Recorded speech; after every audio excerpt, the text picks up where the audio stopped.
hopefully tonight, in fact, I was surprised that the Newburyport Waterfront Trust had put us on the agenda to update them. We have the site, Market Landing Park, Dr. Kerbel's favorite location, which was December 6th. There was the first slide in his, his superintendent. It's like all woven together. No, well, that's why I was hoping that, because we're unofficial, and I was hoping that at least, the calendar would be in play, so that we could kind of talk about this as a compass and calendar. Because Ken is, as I mentioned to Dr. Kerbel, is sort of dealing with some personal issues with his dad, and we're, he's puts up every year all the house repairs that should be done in the summer. So he's outside now on a conference call, but he's getting me to each of the appointments this evening, the different meetings. But what we'd like to do is, since we have that secured, that date secured, and we'd like to sort of play off with that and get a connection with the school committee and see if the school committee couldn't be like, a key concert ship. In other words, you would be like, have your ship there launched and sort of like explain. It shouldn't come through me, it should come directly. Dr. Kerbel will be part of, hopefully. The Kerbels will be there, we have a committee. Yeah. Part of the percussion in the discussion. August 14th. August 14th. At noontime, right? Yeah, well, we're going to try to convene then, and we have a month to do this. The 15th, on Friday, is when the Council on Aging will have their first guest, guest bartender, I guess you would call it, or whatever, at the Starboard Galley. And so we're going to hopefully pick up the conversation there with Olga and the others, and that'll bring them into that picture. But it's an opportunity for all of us to sort of convene and just sort of get a sense. I think because Yankee Homecoming, I've been involved in that, and it's an ongoing saga the whole year. And we've done this before. The only thing we haven't done was pulled it off with the community to the extent that we'd like. And I'm working with Kathy Haywood, who's doing her Labor Day event as well. So if it works out that it's sort of fore and aft.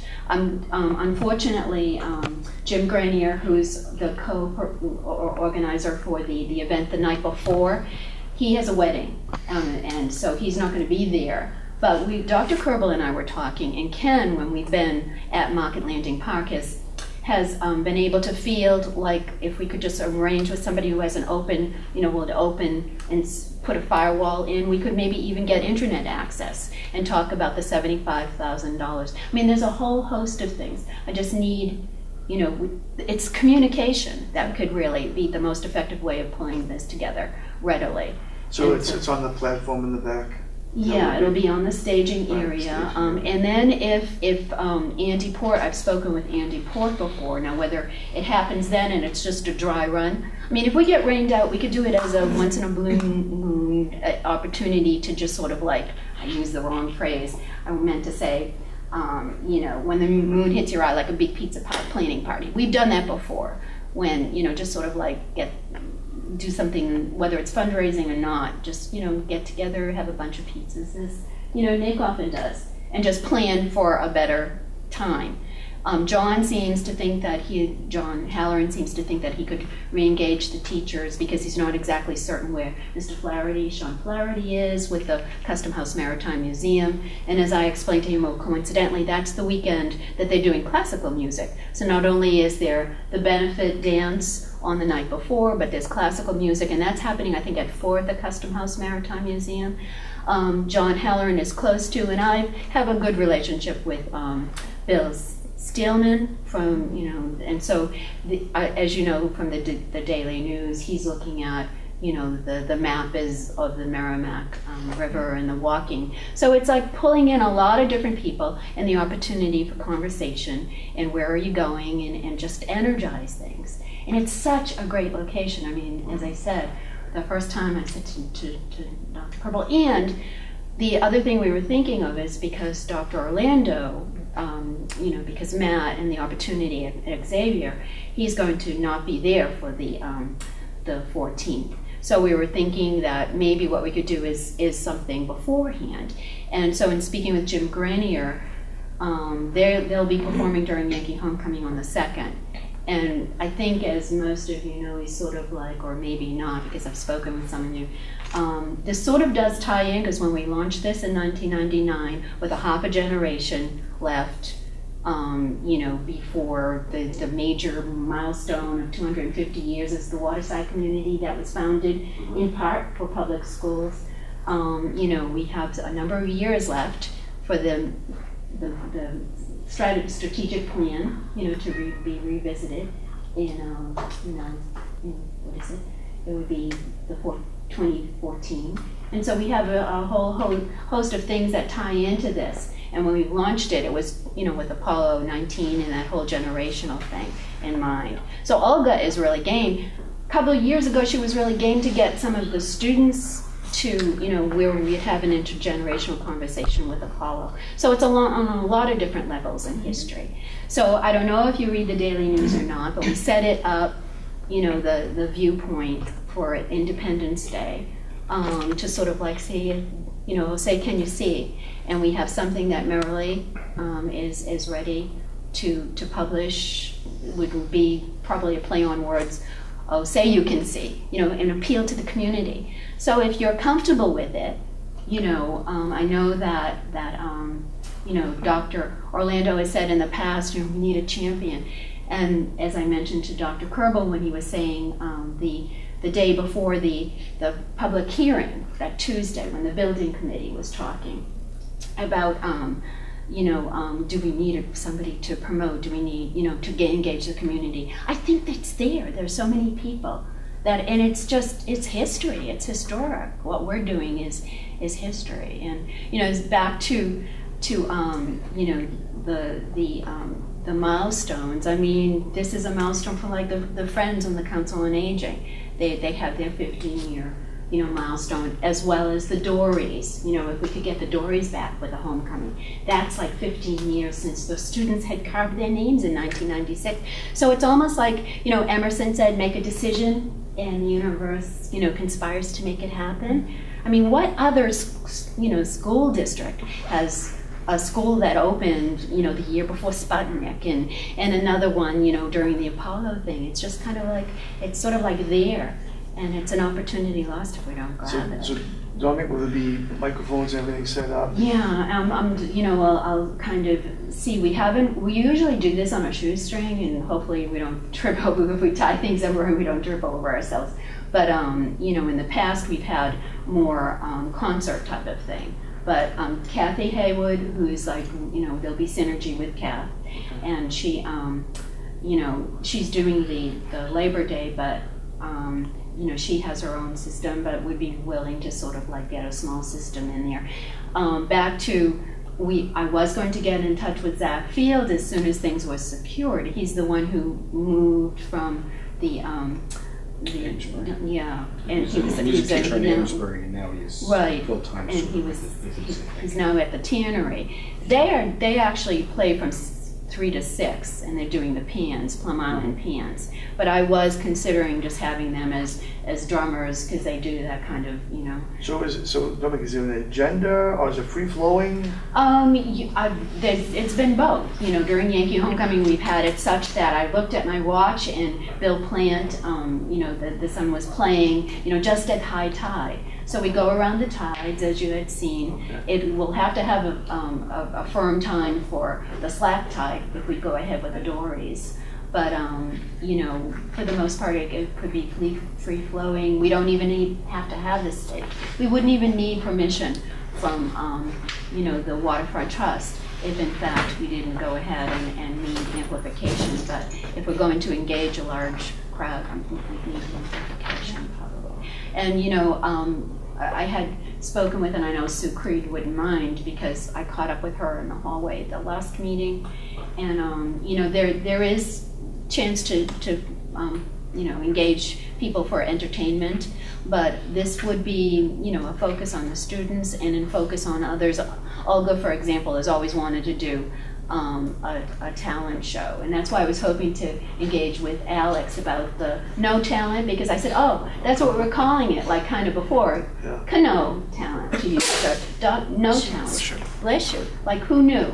You know, Talking I mean, about me who again. knew that Sam Zago is No you talent, know, is that what you said? who knew that you could sing? You I have it know? on the highest authority, Dr. Hey, I can sing, I can dance. As long as they're not Well, you saying know, that in and the that's the hospital. other thing, although Dr. Orlando won't be here then, we could do it because back to last Saturday was a milestone. When we were trying to pull this together in 2008, it was like a generational milestone for the Merrimack, the ship Merrimack.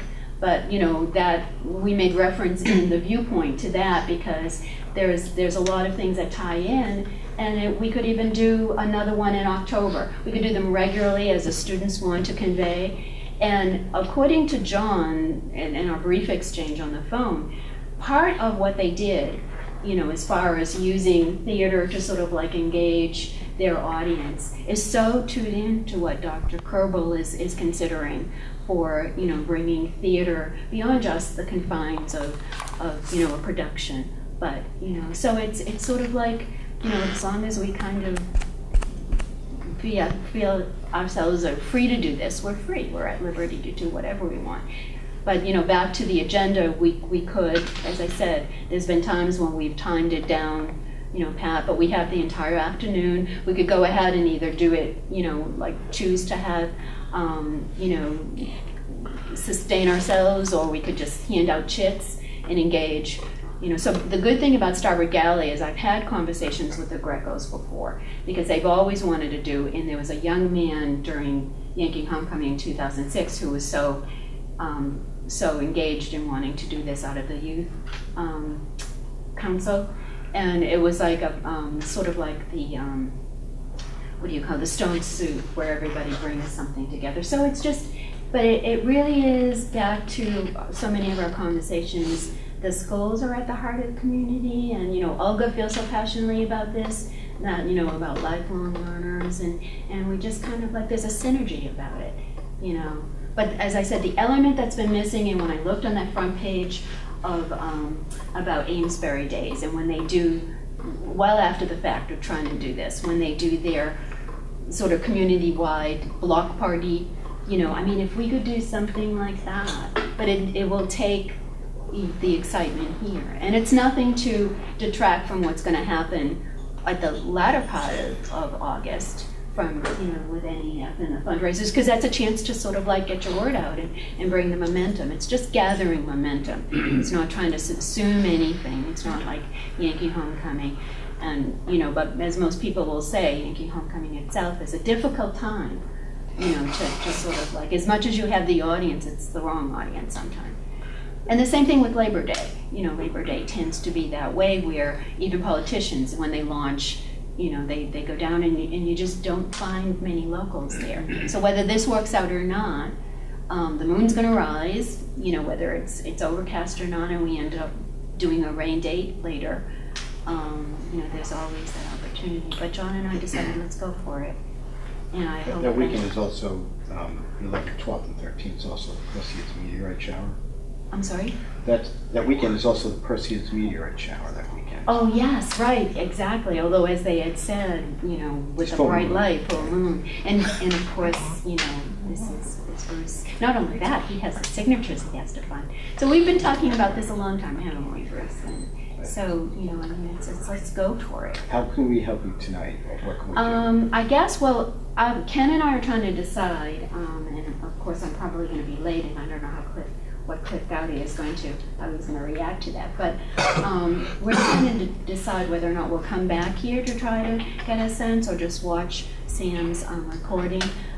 Because I know that from the agenda, you know, you're setting up some things about the retreat and whatever. I just need to feel comfortable. Is it best to just sort of blast you all, or just need a connection? Because I think to pull it off, we probably, you know, need to just sort of like have a liaison, you know, and get a sense and feedback, because as parents, we're not parents, and so some things aren't apparent to us. So we would probably kind of need I sort of stepped on toes before, and so I don't want to end up, as we choreograph, to step on toes before. So, for example, like the listserv and that type of thing, and engaging, you know, teachers, which John through GOMI could do. But, you know, I don't want to impose upon him either because he's involved with programming. I mean, it doesn't seem to me that it's unreasonable to get sort of a one-page or a half-page description of what we're looking for, and then put it out both to teachers and to parents as something that you think is going to be an interesting event. Okay. I mean, I don't control the listserv, but that seems to me to be a pretty reasonable thing, particularly since we already know that there's going to be students involved, there's going to be some teachers involved, there's going to be some retired teachers involved. That doesn't seem to me to be a problem. Well, Ken has already committed, you know, to sort of, because we already have a logo, and I think I may have shown it to some of you, but it's just, you know, the moon and Earth, and it's positioned just right where the Gulf of Maine is so prominent, and so we have X, you are here, and we're trying to decide, do we say we are here or you are here? But, you know, so we already have, it's sort of like, you know. How would we do that? Would that go through Mark? How do we access that to get it out to people? The parent listserv? Yeah. That typically Yeah, goes to Mark. Okay. That goes to Mark. And I think basically, I think the right way to do it is in that writing that the school committee commits the schools to be participating in this event, and write-up should talk about how, as you mentioned, teachers and students are participating in the discussions, and we invite the community to come and learn about the schools and discuss what's on their mind about the schools, blah, blah, blah, blah, blah. But I think we do need to have a fairly concise description of what it is, and then and that the schools are participating in it, and then if we send it out, I don't think it would be perceived at all about like stepping on anybody's toes. I think it would be the right way to approach it. Yeah, right. And then I'm looking forward to that. And basically, I guess right at the beginning, obviously, you know, we're looking to shed light on this because it's a full moon, you know, at the end of the week. So that was what our timeline was. What is the date again? August 14th on a Sunday. And so, you know, it's, and the timing for the high tides is perfect. I know Dr. Kerbel and I need to resume our conversation on a delicate issue about the dories. And so there are some things that we'll just kind of do offline. And if anyone, you know, has input, but as I said, I just didn't want to. And especially that's what we're doing with the city council, because there's aspects of this that even still tie with the schools, because a generation ago, the students were so involved with what was happening down in the waterfront. And now that we know privately things aren't going to go ahead, there's still so many different things that they could be involved with, and especially if their relationship is fostered with the Custom House Maritime Museum. So as I said, there's things that just... Dominique, do you think that's something that you can get to Mark soon? You know? I do. I think you know, Mark, and the problem is, of course, distilling for me. Sure. But you know, but sometimes back to that whole thing. You know, I know Bruce and I have even talked about the difference between like getting those 3 bullets. There's a lot of this that's just nuanced, and that's an education in itself. You know, is that there are some things that are just really simple.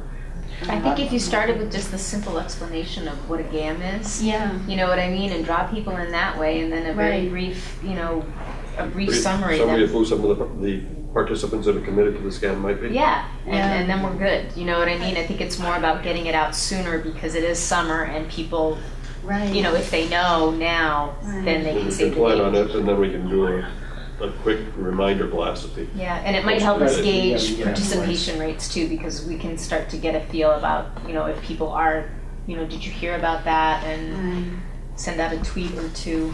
And then back perhaps. to that whole thing too, with the schools involved, instead of myself as a layperson asking, you know, the firehouse, maybe we could just do it at the firehouse, and you know, that's a dynamic for them. You know, or the Custom House Maritime Museum does have an event on the 4th because they will have, you know, the classical music there. But you know, or down at the Audubon, so that we don't necessarily have to cancel it. But you know, as I said, I kind of like the idea of having it on right at the riverside myself. I think Oh yeah, I know that's the key, because the theater is part of, you know. without having to go indoors, just outdoors and just sit down, have an informal conversation. Right. I think it So that's the next step. We have to. Oh, I know. Thank you so very. So. But yeah, so then you'll get something to Mark. I'm happy to take a look at it if you want. We might be able to send something out that talks about, on the 13th Right. is the music for music at the Elks, and then the game on the 14th, and then the Sunday picnic on the 21st. Right. Sponsored by NEF, right? Oh, On the yeah. 21st. Is it that, or was it at the end of the month? The Spencer Piercing, I The thought. Spencer Piercing is 28th. Yeah. Yep. But still, that doesn't, you know. Oh, absolutely. Come on, We can't get enough coverage for that. That'd be great.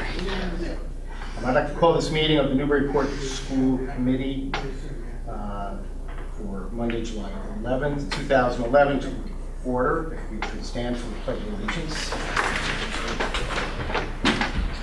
I pledge allegiance to the flag of the United States of America and to the republic for which it stands, one nation, under God, indivisible, with liberty and justice for all.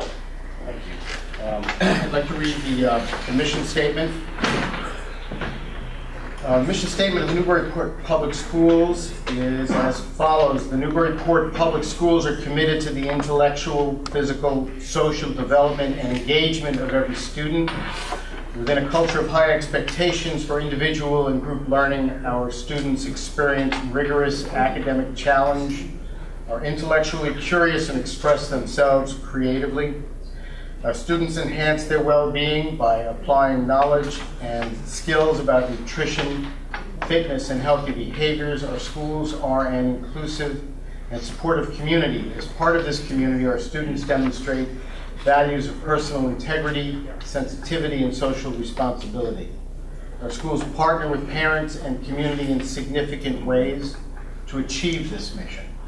Members of our school community, teachers, parents, staff, and administration support this mission every day in every classroom, on every field of play, and in every activity. Thank you. If we could move to the consent agenda, are there any warrants? Yes, there are 3. I move that the following named bills of the Newburyport Public Schools amounting in the aggregate to $264,778.55 be approved and forwarded to the city auditor for payment. Second? Is there any discussion? No, are those in favor? Aye. Opposed? One absent? I move that the following named bills of the Newburyport Public Schools amounting in the aggregate to $191,829.46 be approved and forwarded to the city auditor for payment. Second. Any discussion? Those in favor? Aye. Opposed? Passes again unanimously with one absent. I move that the following named bills of the Newburyport Public Schools amounting in the aggregate to $4,765 be approved and forwarded to the city auditor for payment. Second. Any discussion? None. All those in favor? Aye. Opposed? Passes unanimously with one absent. I move to approve the minutes of the Newburyport School Committee regular meeting from Monday, June 20th, 2011. Second. Second. Thank you very much. Are there comments, changes, additions?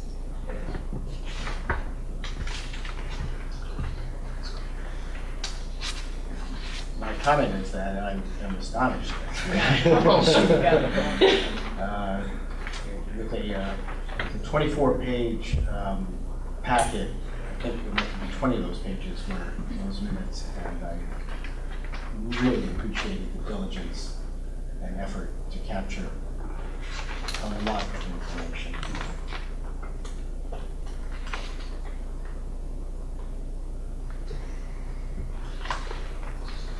Mr. Kerwin.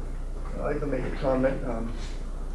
Judy, I also want to thank you for your diligence in terms of capturing my evaluation. Okay, so I'm very proud to have been evaluated publicly, verbally, and now to see it in print. I encourage all of you to be a superintendent. All joking aside, Judy, this is your serious business, and I really appreciate this because it allows me the chance to look at the details, okay, and learn and grow from them. So all joking aside,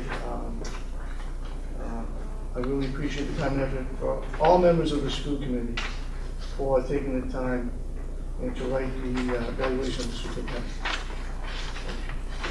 Thanks. Any additional comments? Just wanted to say that there will be an official composite evaluation that we will be doing here. Hopefully that takes everybody's comments and then rolls it into one document.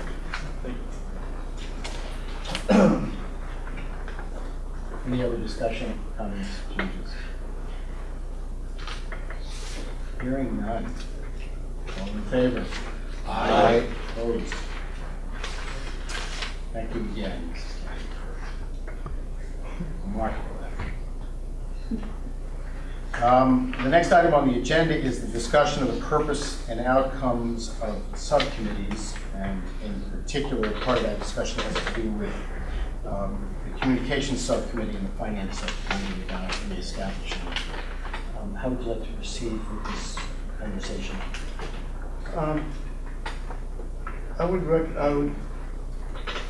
I think that we need to talk about first, let's take each one separately. Communications subcommittee and the finance subcommittee. The communications subcommittee, I bet each one of us understands the subcommittee a little bit differently. So I think it's important to be on the same page in terms of what it actually is. And what is it that we want to accomplish and what's our purpose? So I think a member of the school committee should take a stab at it first and then scaffold the conversation around it. And then so that I think that by the time we're finished with the subcommittee has several goals that it wants to achieve. I guess I would ask Stephanie and Nick, who have sort of been involved with that subcommittee off and on for most of the last 4 years that it existed, if they might start that conversation. Absolutely. My first 2 years on the committee, I was the chair of the communications subcommittee, and it was my understanding that at the beginning of every school year, we would meet to form kind of our strategy of the year. We work with the superintendent and assistant superintendent in terms of messaging and content that we wanted to make sure the community knew that was coming from the school committee, and then also to provide guidance and recommendations for the superintendent in terms of what they might want to be highlighting that was going on in the schools. On a side note, it got very complicated. We tried to do too much. I think that's what got bogged down in it becoming really it was a full-time job. I think all of us also know that in other districts, they do hire someone to kind of do this. So we typically had 3 subcommittee members on there. We would meet at least once a month. We shot often for 2 times a month. We successfully did an email newsletter, the second, what was it, 2008? Yeah. And those were well received. It was, 3 pieces, and then it had highlights on when the meetings were, what the public conversation topics were going to be. Earlier on, to give you a little bit of history, before I was on the school committee, they had the key communicators that you could sign up and be a member of that listserv, and they would send out regularly messaging that was going on about the school committee and school committee meetings. When I came on, they decided to get rid of that. It wasn't being utilized successfully, and I can't really tell you what was working or what wasn't working with that. But that was something that used to be in place that isn't in place anymore. I think the listserv we work off of now is the listserv of folks that have signed up through the database that Don sends out in the beginning of the year. I think as we think about the communication subcommittee again, it's important to think, look forward rather than back, and think, why do we need it? What do we need it for? We are at a point in our history where communication is ubiquitous. People have access to communication faster and more regularly and more frequently than ever before. As a school district, we're at a period where we're embarking on some major challenges.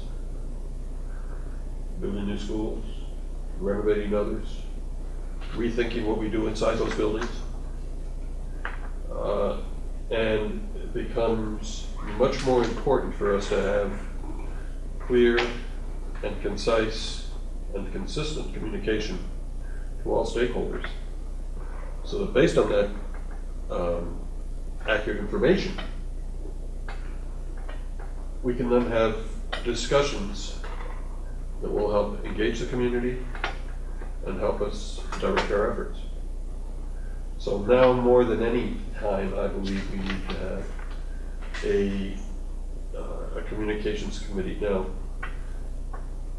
I think, I would agree with Stephanie, I think one of the reasons that it didn't work in the past was the communications committee was almost looked at as the pseudo in-house, pseudo school committee, in-house PR agency.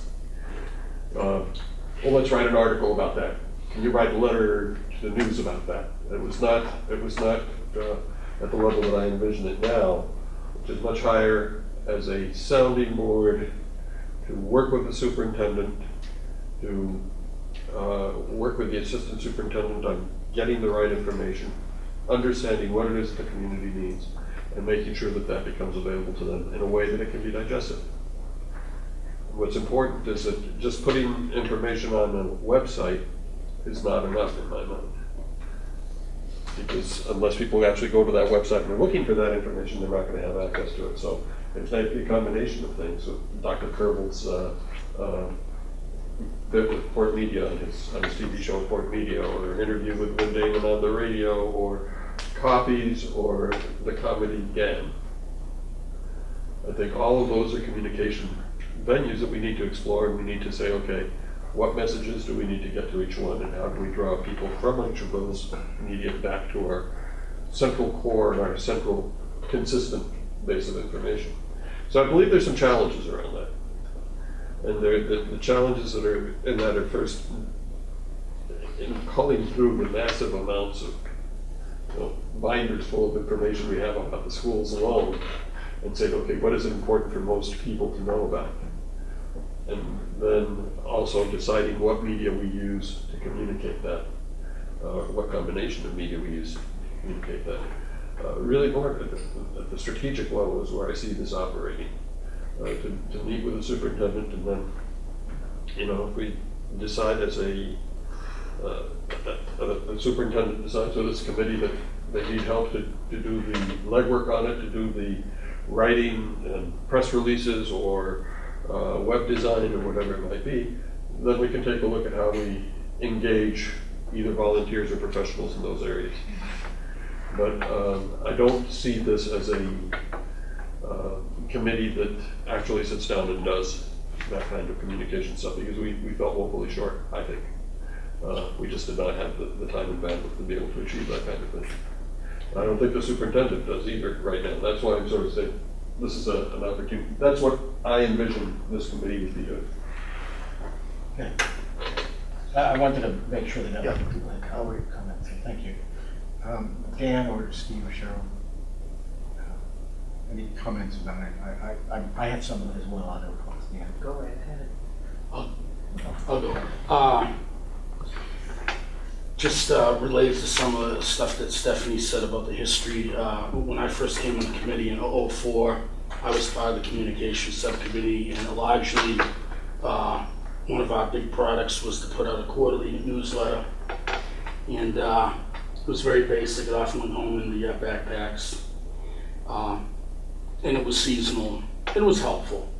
And then we did get into a more complex newsletter in 2005, 2006, where we really advanced the information provided, a lot of charts and graphs, trends, budget stuff. A lot of it was centered around just letting people know about the school district, some of the things that we were dealing with. In fact, the year that we did the superintendent search in '06, a number of the candidates went to that document and used it to get information about the district, and also came to some of the semifinalists and finalist interviews, actually the semifinalist interviews, and let us know how impressed they were with that. But again, it's something that did seem to fall to the wayside, because after that was the key communicators piece, and I think between maybe all the data we were putting out, maybe things got a little too complicated. So I think there's always a balance to provide, a basic seasonal amount of information, but also enough detail, like Nick's saying. We have a lot of things going on, and it's important people know about them. And I also, and I mean, in my ideal, would like to see the newspaper, for instance, with a school page, okay? But, the newspaper, the way it is, I mean, there's a lot that happens in the schools. It's just too bad we couldn't have, a good section every day in the paper about that, because, again, it's roughly half the municipal budget, total budget. So I think we need to find an eclectic way to address all those areas. What's happening now, what we're looking at tomorrow, and maybe even what we learned from yesterday, where we've come from. And I really like what Dr. Kerbel's done. Very often I'll be jumping around on the cable network, and I'll see him on the Unplugged, right? Superintendent Unplugged. And He was next. Yeah, okay. All right. And I think that's really good. And I guess one of the things related to that, I'd like to find a way, and I mentioned it in the evaluation piece, that we can get some feedback from the public as to, how they're finding that. Because I think the more that we can share with people what the schools are doing, the more people realize how important they are. And again, I think as we move toward the future, in the whole setting of things, and everything we want to do for this area, whether it be through place-based education, which is essentially going to be a native product of this area, to what we want to do in terms of improving our facilities. It's all going to be about making this area a regional leader in education. And, that can attract some critical mass. If people see a good product, if people see progress as opposed to, and I know sometimes, when resources are tough, we need to make strategic decisions, but if people see progress, people are going to feel more confident that what we're doing as a school district is going to solve something, is going to lead to something. And I just think we need to capture that. And I know but I guess I'm trying to come back from where we were maybe 7-8 years ago, where we've been, and, dovetailing on what some of the folks have said so far, looking ahead. I think it's really important that we package things up, and because I think there's a lot of good things happening here in Newburyport, and I'm not trying to dismiss anything some of the other area school districts have had happen, but I think we're treading water pretty well as compared to some other districts. So I think we need to keep treading water and start swimming as strongly as we can, so to speak. So. The Communications Committee, in my mind, in its most primitive form, I would hope its primary goal would be to try to get more of our stakeholders to these meetings. How we do that is actually a committee-wide discussion, I believe, but it does sound like a very complex task that has been undertaken in the past, and necessary. As Steve said, there are a lot of things going on in our district. People intimately involved in those things are aware of them. The rest of the community may or may not be aware of them. However, the lack of attendance at meetings I think is a symptom of either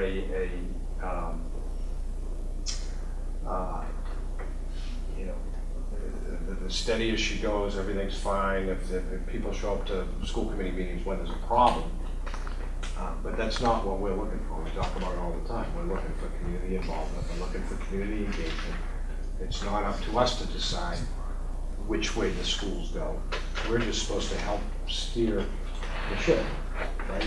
Get the community, we're supposed to get the input from the community, understand where we all work at as a community, not just as a school committee. Only that, for me, it would be, and everybody said it, so I don't want to belabor the point, but it would be a communications connection committee. And I would like to see it flow kind of back and forth between, you know, subcommittee members and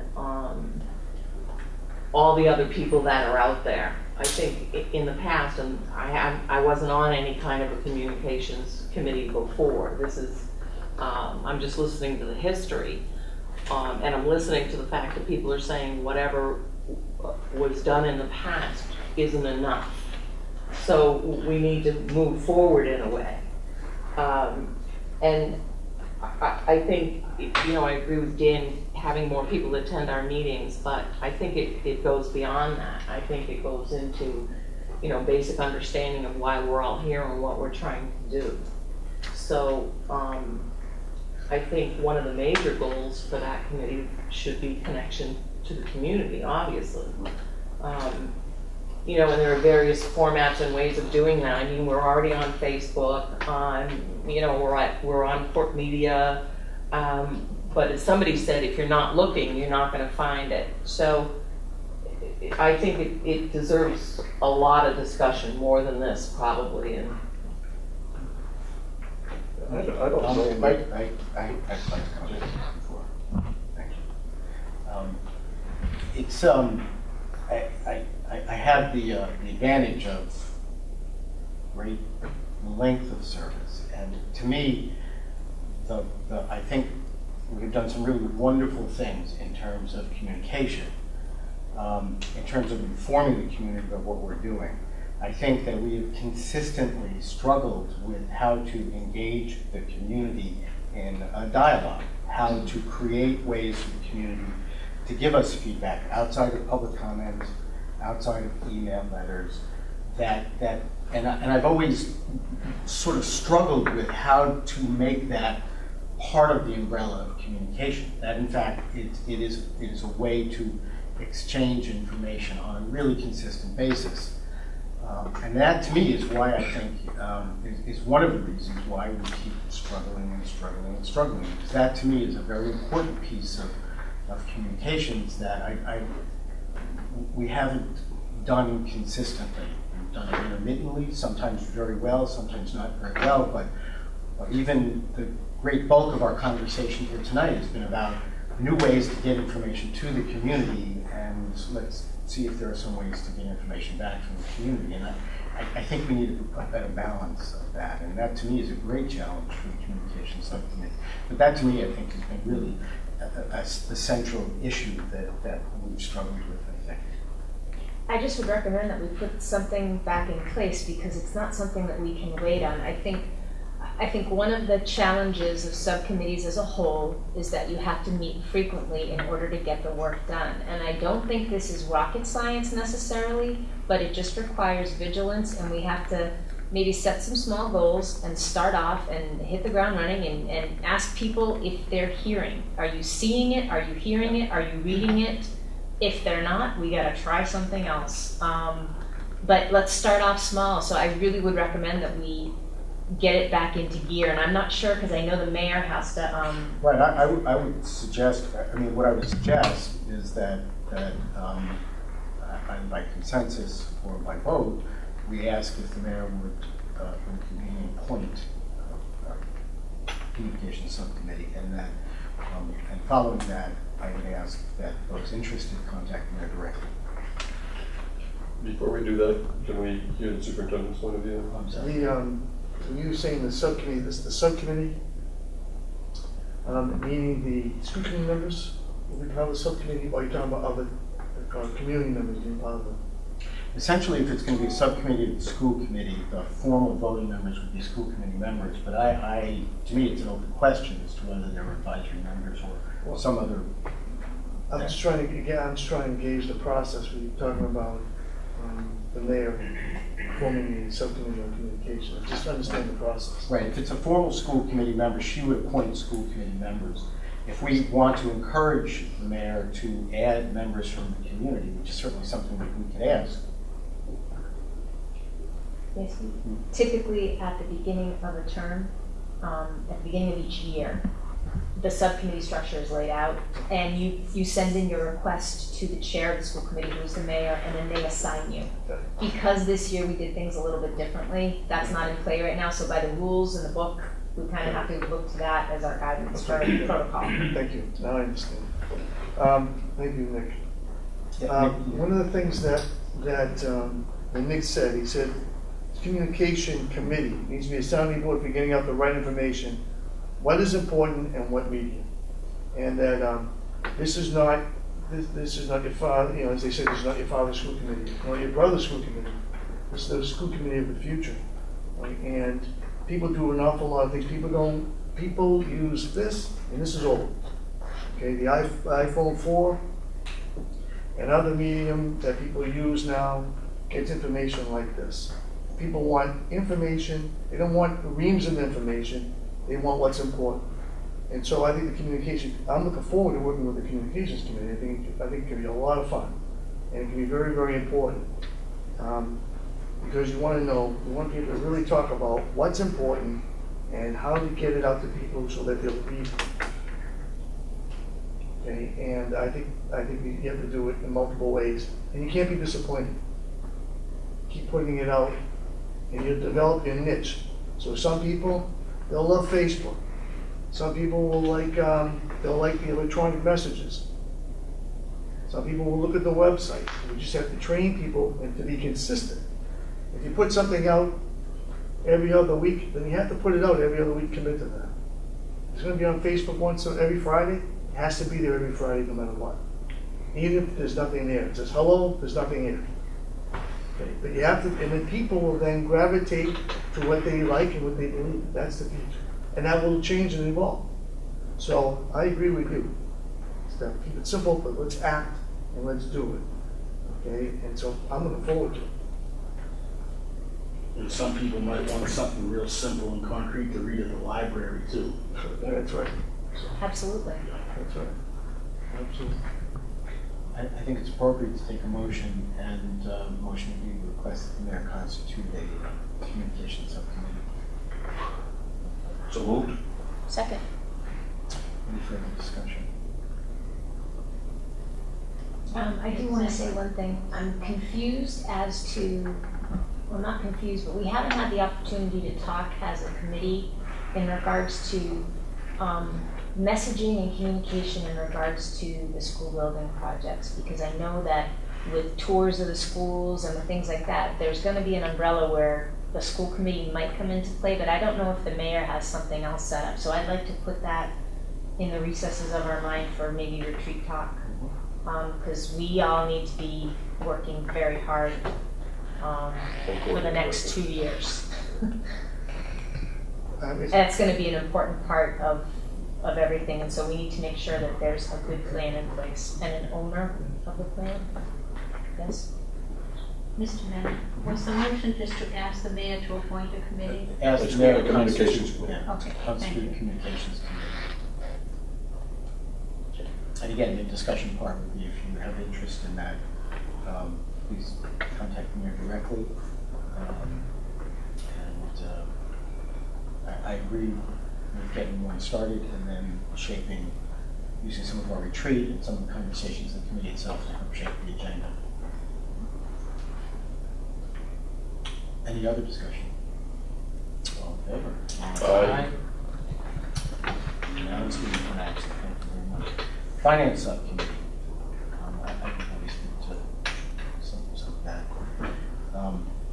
Having been unable to avoid serving on the finance committee for the significant portion of its existence, The Finance Committee actually was a really good opportunity to get a sense of how things were going financially. It would be the point at which they usually, the person who usually attended most consistently, aside from the committee members, was the assistant superintendent. We would be getting a number of reports that would either be released publicly or be released to the school committee. We would go over quarterlies and the issues that were upcoming would be raised. We would be looking at, again, as we began to move through the budget year, where we anticipated some challenges, where there might be surpluses. All of that was information that we were sort of a sounding board for, that would then be usually addressed as part of the report of the Finance Committee or the report of the Assistant Superintendent. That when we did things, we did not feel that we needed to constitute a Finance Committee. Some of you, Steve, I know that you've served on it as well. Stephanie, you've served on it, you may, Cheryl, so you may also have some feedback. That's the history of it, that in fact it usually was, it served as that sounding board, that sort of look ahead as to what's going on, updating. But there was, my recollection is that there was very little information in those meetings that wasn't public information. So I don't recall any action. Somebody else may want to share what their experience perspective was.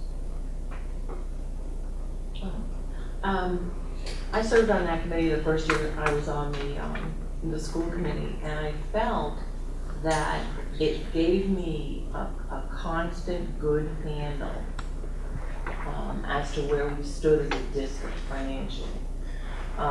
All the documents were publicized at some point, at a school committee meeting or whatever, but it gave me the opportunity to take a look at certain areas of our financial status and understand better where we were and where we wanted to go. I think that in that first year, I was extremely impressed with the information that Deirdre kind of has at her fingertips.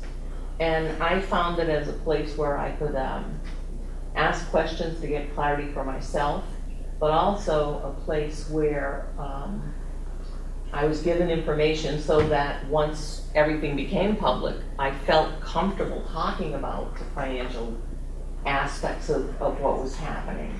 And I very much appreciated it. I think we met once or twice a month. And we were able to ask questions and we were able to receive information. That didn't happen this year, and I feel the loss of that for myself.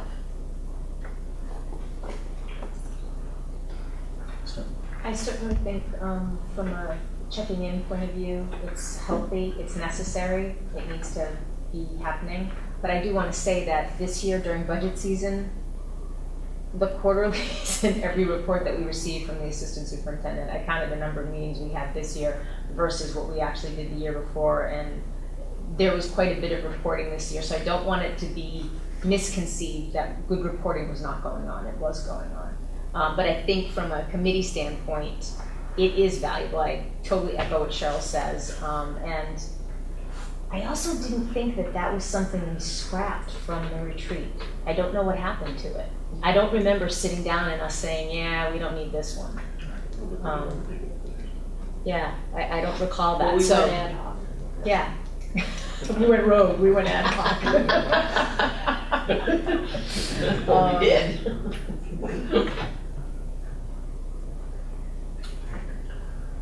Again, while I appreciate the purpose of the Finance Committee in the past, I think things have changed and we probably need to reinvent the Finance Committee. We've often talked about finance not being a function of the school district, but being a function of the city. That we have the financial problems that we have, particularly in terms of revenue, which is what drives everything else we do, are largely city issues. not just school issues. So to begin with, I would like to see this either be part of or somehow come together with a mayor's committee that takes a broader look at finances. And I believe the second piece of it is equally as important in my mind. We do a very good job of planning and controlling budgets year by year, which are built on numbers that are given to us. The superintendent does a very good job controlling and reporting to us on that. The assistant superintendent does a very good job of controlling and reporting on that. I'm looking more at financial planning as a function. I don't see that that has happened from the point of view of saying, okay, if we are here today and we envision this kind of a 21st century education infrastructure,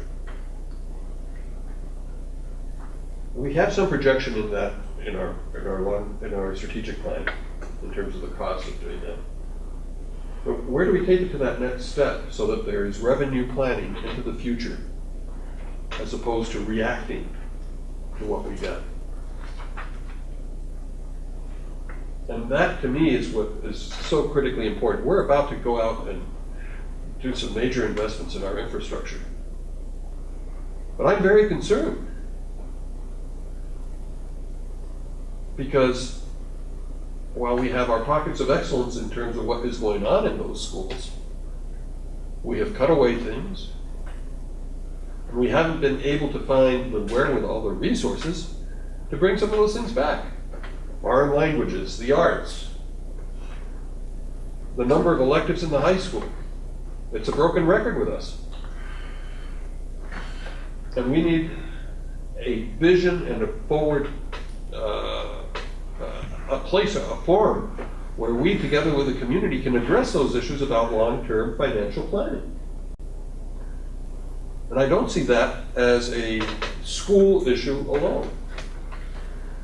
And that is, to me, what I would see as the ideal for a finance subcommittee, is that it becomes a part of a broader citywide effort to determine and lay plans down for meeting the city's fiscal needs in the schools and beyond. Swimmer check. Anybody else have any comments? Yeah, kind of dovetailing on what Nick's saying, I think that, and pleased that Dr. Orlando is in the room this evening. And this relates to some of the things that he said about a majority of funds from our school district coming from the city. And I think that, I think it's really important to look at the trend of that over the last 4, 6, 10 years, because I don't think we're going to get any more money from the state for operational things.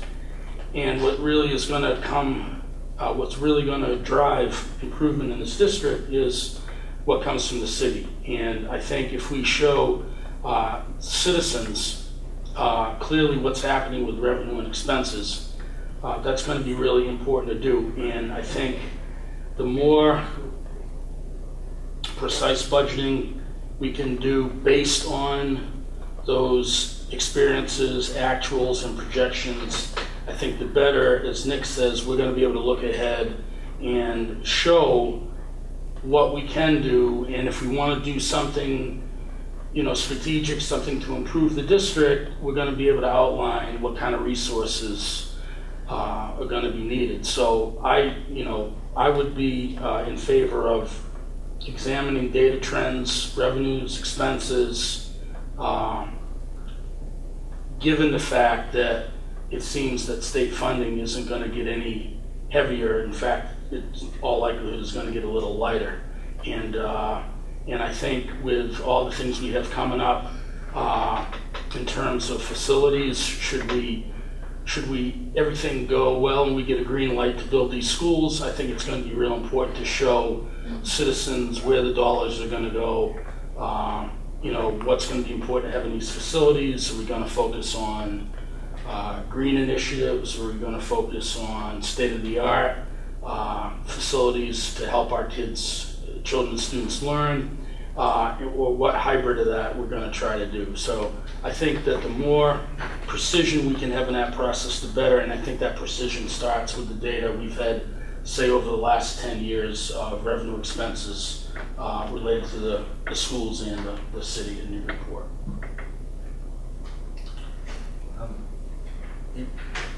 It seems to me that, and this is just a suggestion for what it's worth, it seems to me that we have some ideas of how the Finance Committee has functioned in the past, and we have some very compelling ideas of how we want to approach finance in the future. It seems to me that makes this item a very interesting item for our retreat, which is only several weeks away, to really to make as a retreat item this discussion with the mayor to find out if there's some way to synergize with some of the planning that the city is doing. And along the lines of what Nick is talking about. It seems to me that may be an approach as opposed to taking another vote saying, let's reconstitute the Finance Committee, holding that for this conversation about how we integrate what's happening with the city with what we would like to see doing. And that just is a suggestion. Again, if the retreat was 2 months away, I'd say, no, let's do something differently. But it isn't. It's about 3 weeks from now. So that's my thinking on it. I think there's a lot of merit and a lot of meat to what Nick has said, what Steve is saying. And I would like to earn this dollar tonight and also have a more substantial discussion about this. And it seems like it's a retreat item to you. Yeah. I move to table. I was just going to mention, I think that we're talking, from my perspective, two different things. We're talking about financial planning and associated research and study and communications out regarding long-term, short-term financial issues that the city is facing. But we're also talking about the day-to-day operations of the school district and where we are. And I would welcome the Finance Subcommittee monthly meetings back in order to have a conversation with the school committee about key issues at the time, whether we're talking increased enrollment, decreased enrollment, quarterly reports, those kinds of things. And I know sometimes numbers cannot be as exciting as some of the other things that we're doing, but I always found those meetings to be very important, very informative for me to be able to communicate out to you what I was thinking in regards to the district finances and where our financial positions were. So I think there might be two kinds of components to that. I think that's important. I think that there's a nexus there. I'm not sure that there isn't a place where they cross. Yeah, I'm not suggesting that we wouldn't have that function return. I'm just thinking that having a conversation at the retreat would allow for the most efficient way to bring all of that together. It may be that some of us serve on a larger committee, and then there is a subcommittee that deals. I don't know. I just want to have that discussion. I don't think we can have a full one tonight. But I agree 100% with you that I think that that's an important function that it served in the past, and that I would like to see it continue to serve. But I'm also very interested in seeing where the overlap is with what the city has planned. Can I second his motion? To table. Yeah, and we'll talk about it. Great. I would just simply move it to a retreat item for discussion. We now have our first period of public comment. You need to vote on that. I'm sorry? I mean, there was a motion, you need to take a vote The on. motion is we need to vote on the table. I mean, it's tabled. I don't think we vote on that. No, you don't, okay. Vote on the table. I did see a hand waving in the back of the room for public comment. Yes, I have a few comments that you may or may not want to hear, but first of all, I just want to say thank you for having public comment time. I've always thought it was very a great part of your meeting, so I appreciate it. I would like to get a little real about a couple of things. First of all, part of the reason people don't come to this meeting, if you look at your own agenda and see what time it is, they're long. people work a long day and they're not going to come to these meetings. And I really think spending your time trying to get people to come to a meeting is probably not the best use of your time. I think that, well, let me just start. I'll just try to go through my points. First of all, spending money on a communication professional when you're in the middle of considering asking folks to increase their taxes would be suicide, I think. You're saying we have no money, so I think you need to figure out a way to do it without hiring a professional to help you out. That would be my personal opinion from the public, and I know you're looking for engagement from the public, so that's one person's opinion. Certainly wouldn't make me happy. I think that we're kind of overcomplicating and overthinking things. I think in the marketing and sales world, and what you're doing is trying to sell an idea and you need to market it, you need to think about how to engage the community in terms of what directly affects them and how are they going to benefit from it. And if you keep it that simple, they don't care about your charts and graphs that don't mean anything to them. It'll take them hours to understand, but they do care about some of the basic things. So if you think in terms of what will directly affect them, and their dollars are directly affecting them, you're talking about things like debt exclusions, or you're talking about cutting programs, or you're talking about arts things, sports, whatever it is, that might directly affect somebody, and how would it benefit them to be engaged? And I just want to go back, and I think that more people are engaged in watching this than you're aware, because certainly I don't come here most of the time. As I told Dr. Orlando, it's better to watch it at home, because when I don't want to hear something, I can mute or go on to another station. So many people are paying attention. I also think that there are a number of ways to engage people, and if you were able to use your website more effectively and keep it up to date. For example, your meeting schedule on the website as of this evening goes through June. We're halfway through July. This meeting's not even scheduled there. So how are you going to engage people and they don't even know you're here? The other thing I would think about is using, as some of you talked about, sort of a two-prong, three-prong, four-prong idea about engaging people.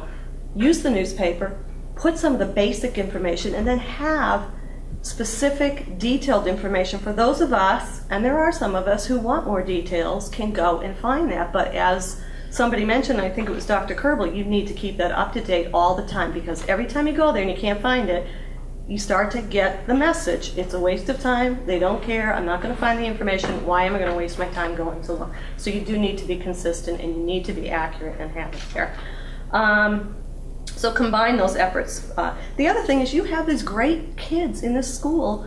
I mean, IT and computers are second nature to kids today. I mean, I grew up in the age of when my, graduated from high school, that electric typewriter was the state of the art, and I was just the be-all, end-all. These kids know how to use that stuff. There are clubs and things. Get them to help you update those websites and get them taken care of, because it is discouraging when you go there and they're not accurate. In terms of finance, I think the school has a huge responsibility to be engaged in that conversation and to be responsible and to be very cognizant of the costs of things. And I know we say the money comes from the city or the money comes from the state. You know where the money comes from? From you and me, from the taxpayers. Whether you're getting it from the city, the state, the feds, it's coming from us, the taxpayers. So you need to think about where their limit is as taxpayers. And I also think you need to break things down. We talk a lot about transparency in the entire world. I hate that word. But if you're going to talk about it, you need to walk the walk and be transparent. And you need to be able to have people understand every aspect of everything. And I'm going to give you, and you need to address every white elephant in your transparency. And just as an example, I went looking for the teachers' contracts and the superintendent's contracts today, and they're nowhere to be found. They're supposed to be filed with the city clerk's office. They're not there. Went to the mayor's office. She didn't have them. She's got them on her personal computer at home somewhere, and she'll get them to me later. That's not transparent. That's the kind of stuff that really shoots you in the foot when you're trying to engage the community. Because if you're going to engage them, they're going to want information when they go to look for it and they can't find it. It doesn't help you. So then you might not want to engage the community if you're not willing to go to those levels of putting that kind of information out there. And it should be everything in the room. Everything you do, you have a reason to do. I believe that you do it in good faith and that you have reasons behind why you do things, and people aren't always going to agree with you, but you need to get every bit of that information out there and be willing to address every white elephant in the room. And that's on the websites, that's in, meetings, it's whatever it is. So those are my thoughts. If you want to know what one person from the community thinks, that's where I'm standing this evening. Thank you, Brenda. You explained the mystery to me, which is why so many people come up to me saying, well, you don't sound like the way you look, so apparently people are not listening. I'm getting clipped. I'm getting clipped. I'm really kidding about that. Any additional comments? Dr. Orlando? I'll be brief. As Mr. Cole alluded to, the financing issue is very much tied into the communications piece, and I think you heard from the person sitting next to me a similar comment.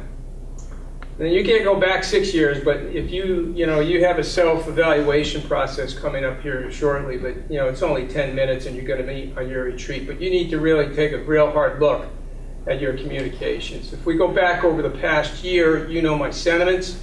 Initially, there were a number of people in the community who felt because of the brevity of the discussions occurring at this meeting that a lot of discussions were occurring offline. You need to address that issue. We sat not too long ago through a 20-minute dissertation over etiquette of the communications with the school committee. After 20 minutes, that particular topic was tabled, never surfaced again, and I don't even know how the hell we're supposed to communicate with you, although I think a lot of people do. You have an obligation as elected officials to respond just as city councilors. In response to how you find out what you can do better, you have to go out to the people. You can't sit here and listen to me and Ms. Reffett here. There are a lot of other people who have some concerns. And it's what I'll tell you, I've told you before. It's like the city councilors. When I was a kid growing up in high school, we used to have ward meetings, and those city councilors used to come out and talk to us, face to face. Well, I'm not asking you to do that. But there are a lot of avenues available to you as elected officials where you can spend a lot of time that would be very useful to you. I've gone to a number of the PTO, or whatever they call them, the Parent Alliance meetings at the high school. Parents have come very consistently, small in number. They don't have the answers to questions. That's where you go to communicate with people. Some of these schools have very large PTO organizations. That's where you go to dialogue. What can we do better? Why don't you show up here? Things along those lines. I think you can do a better job at communication without all the highfalutin stuff that we've talked about, but it's essential that people know where they can go to find out what's going on. Yeah, I don't maybe want to see the charts, but yeah, some people are going to want to see what your MCAS trends have been over the years.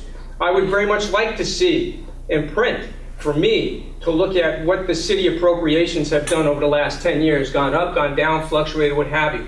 That all needs to be readily apparent to people.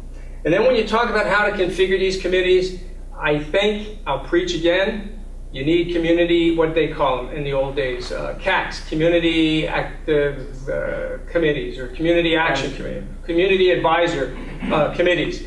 You got a lot of people here who can help you. You have to open up and dialogue with them, and they have to feel that when they speak, they're at least going to be listened to and maybe have some impact. Yeah, you need to do financial planning. I don't know how many of you have financial planning degrees, but there may be somebody in the community who does. Marketing skills. I don't know how many of you know how to market things. Probably the only thing I can market is myself. But those are the kinds of things that you need to start doing if you want to move this district, because I believe, as Mr. Cole has alluded to, there are a lot of good things about this district. There's a lot of room for improvement. To get there, you need to engage everybody in an open dialogue where people feel what they say is going to have an impact. And those are just some ideas that I will continue to toss out to you to consider doing.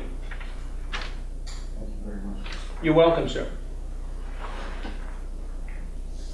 Can I just follow up? I forgot to mention one or two little things because I write so terribly lately. Karen pointed that corrections. Go for it. Okay, I'll be very brief.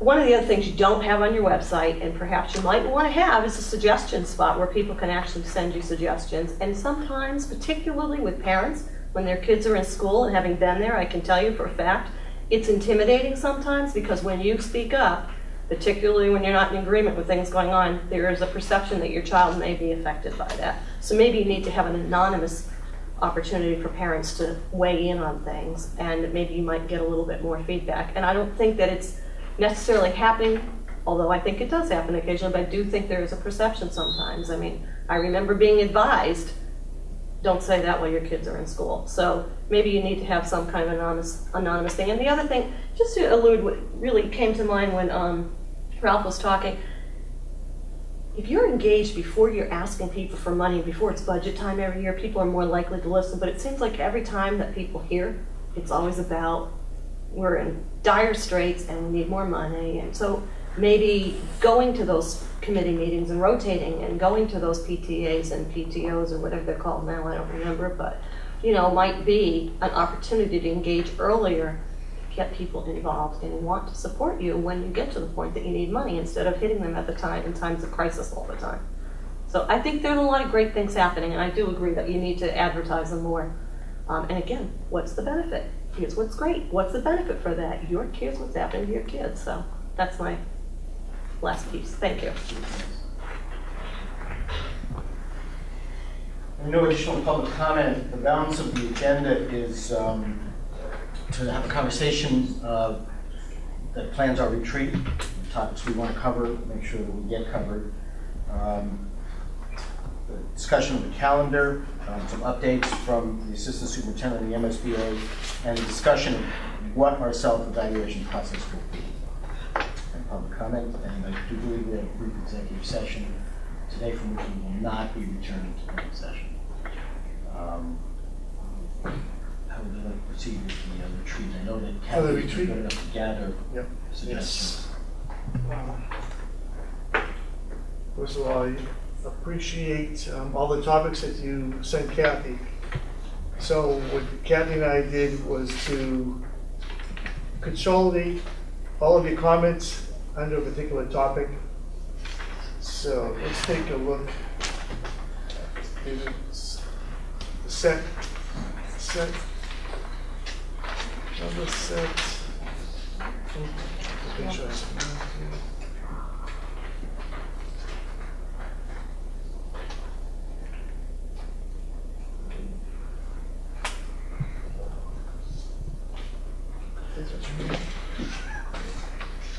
you want to distribute it? Do you want to send anything out there? Hang on to this.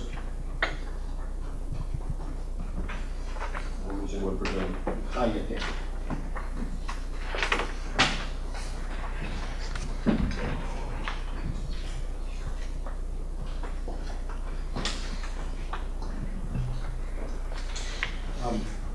Just as a brief explanation for those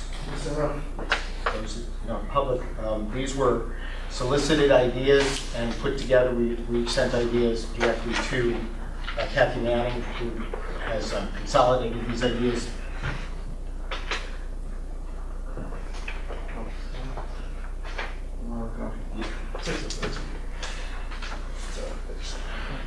Do we have a 3-day retreat? Is this one day? Well, this is, let's do a little history lesson. Okay, what we did last summer, we spent an awful lot of time, we spent the day really going through the book, the Effective School Board book. And we, from that book, we learned an awful lot about focus on student achievement and the role of the school committee. We adopted from that book basically the norms of interaction and the operating principles. And I think that in the retreat on August 1st, we need to revisit that. We need to revisit norms of interaction, our operating principles, and we need to spend the time talking about during the year, the things that popped up, the things that took us off norms of interacting, or took us away from our operating principles. We need to be able to look at what happened, why it happened, and how we respond to it. Right? That to me, that is critical, because that's about the growth of a board. Right? If you look in front of you, all these topics, there's you could say, well, these are these are agenda items that can be at any school board meeting. So I think that you have to take a look at this list and decide what should be talked about at a retreat, okay, and then what should just be points of information that you would need, and what you need to put on an agenda in any school committee meeting. I would say, and the other thing too, I want to make a strong suggestion to the committee. Like last year, allow me to structure it. Because we'll get through the day if you allow me to structure it. Okay? That's true. If it's free flowing, we'll never make it past lunch. Okay? And we'll be on one topic. Right? So it's got to be structured in such a way that everybody has a chance to say something and we come to some conclusion before we move on. So therefore, if you take a look at some of these topics, let's narrow it so there are a few and not many. Doesn't mean that these items go away. Yes. I was hoping that when it came to the budget, the one topic I saw flying through emails was that everybody felt, and what we had consensus on meetings, was that the budget process needs to start earlier. Could you possibly come at us with a recommendation to start a conversation during the retreat about the process and how you guys think it might work better in terms of the calendar year? Because another goal that I would like to simultaneously on the side be working on is we've got our months of when we meet, and we can start to maybe classify some items and where they might go loosely throughout the year. Sure. With the budget specifically. I think that might be helpful to get through the budget, the preliminary conversation. This is going to be a long conversation that will extend into agenda items on specific school committee meetings, at specific school committee meetings. It's my recommendation. Yeah, I would agree. I think that's a really good way to frame it, is to have that conversation as part of the retreat.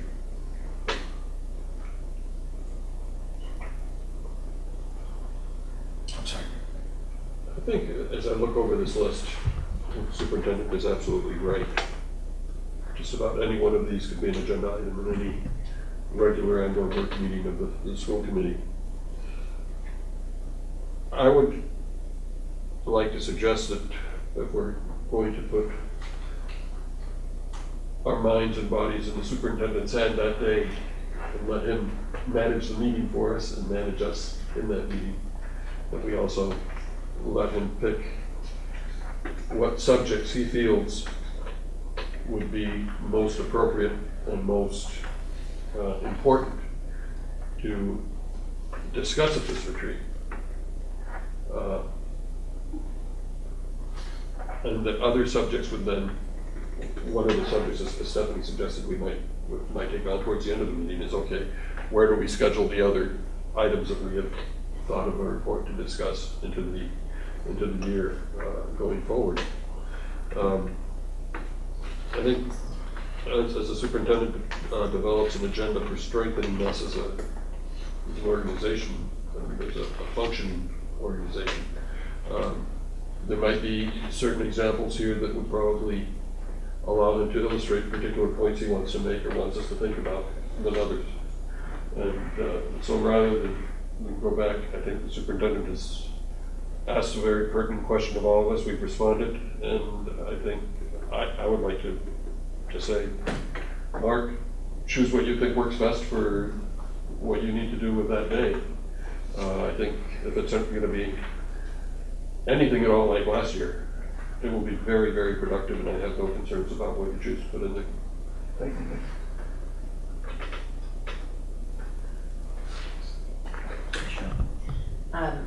I think this was a great exercise for all of us because now you know exactly what's on our minds. And I don't think we knew what was on everybody else's mind before we did this. And so I think that open communication, because everybody that emailed Kathy back emailed all of us as well. And I think it triggered things. I think it piggybacked for us. So these are the things we have interest in. These are some of the things we're concerned about. These are the things we have interest in.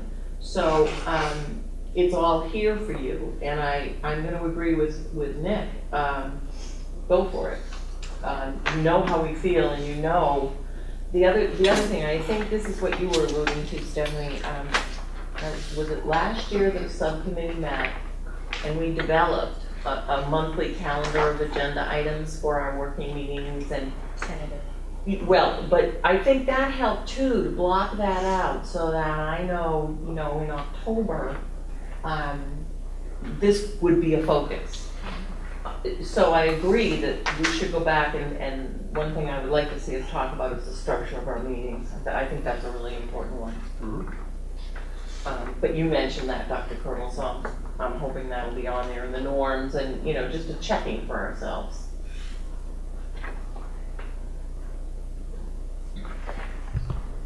Any other additional comments? I think I'm going to identify a couple of areas that I think really should be included in the picks that Dr. Kerbel makes. And one of those are things related to that are student-centered. We did spend a lot of time talking about student achievement, how important that is. And I think we need to have a discussion about how that focus has been. I also think we need to, a lot of time's been spent on strategic planning in the last few years. It really hasn't been appropriately reviewed, I don't believe. And I think we need to decide, or we need to discuss as a committee, where we stand with that. What's coming next. I know a couple of years ago, some of our budgetary, or some of the things we did at budget season were to fund some of those strategic plan initiatives. There were very clear, there was very clear objective costs identified. I'm not recalling that same type of approach this last year, and whether that's just simply a result of not having resources, that may be it. But I really think we need to talk about where we stand with the strategic plan, what needs to be reviewed, what we can continue, what's going on that's really not costing us anything. So, I also think it relates to, how we're looking at the future again, because we do have a lot of things to anticipate, from anywhere from, buildings to programs we have to consider. So I think taking a look at that in some way, or having some type of discussion about where that stands today. Perhaps it's a cursory review that'll lead to a formal review in a few months. I mean, that's what I'd like to see, but a strategic plan and student-centered items I think are really important, because the other stuff, I'm not disagreeing with any of the other stuff, but I think we had a pretty good discussion on subcommittee meeting structure and more can go with that. And the budget's pretty clear. Everyone wants a quicker start. Communications. We've had some talk. I'm not saying we don't spend time on those things, but let's not forget about student-centered stuff, student achievement, and let's not forget about a thing that we spent a lot of time on in the not too distant past, which was the strategic plan. Any other comments?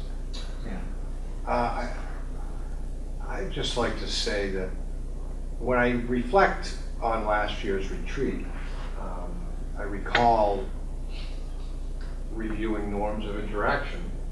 And I also recall taking that tenuous step of abandoning the subcommittee meetings, as we kind of did.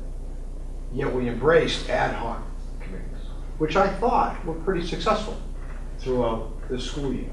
Yet we don't seem to be.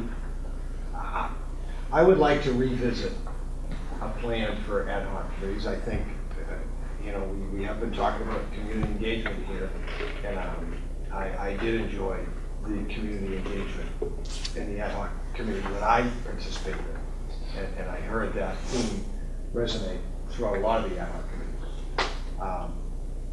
and possibly explore, as Brenda stated, utilization of maybe some more professional people in the community that may be willing to help us with some of the tasks that we have at hand, in regards to communications and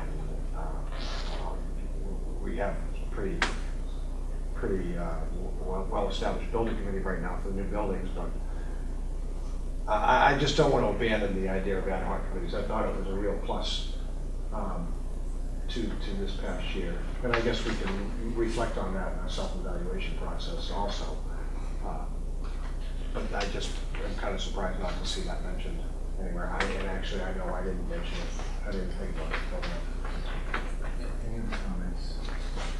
Because I actually would like to make one or two.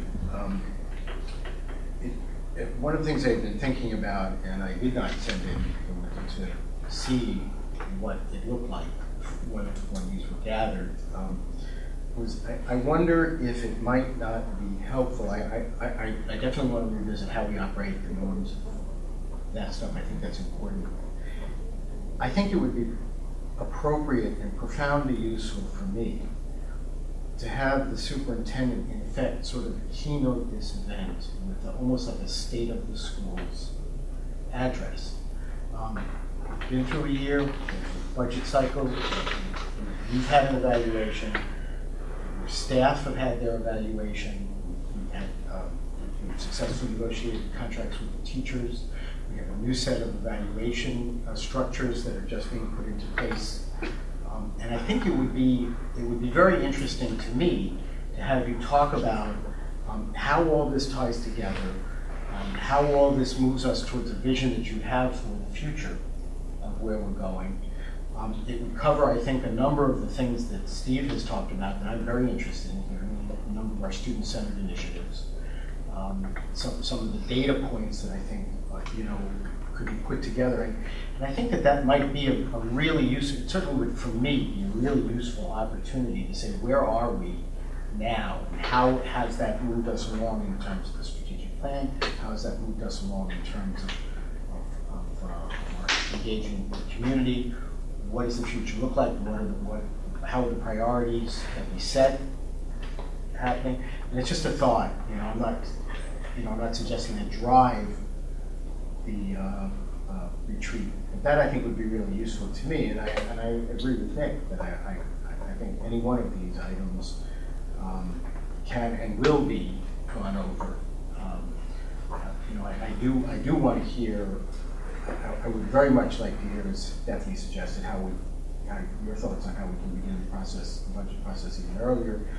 I think we agreed we want to have a conversation about the finance committee and how that would function macro and micro, inside and outside. But the rest of these topics, I think, I'm comfortable with Mark setting some priorities, but I'd like to hear sort of the state of the schools address of some sort. And it's a public meeting, and I think it might be really useful, certainly for me. Stephanie? I'd also be curious, I know one of the things I enjoyed last year was us breaking up into subgroups and we had various activities. So the type of meeting that you held last year for the retreat, I'd like to see. And I'd also like to hear what you think, what worked and what didn't. Sure. What were we good at and what, for lack of better words, did we suck at?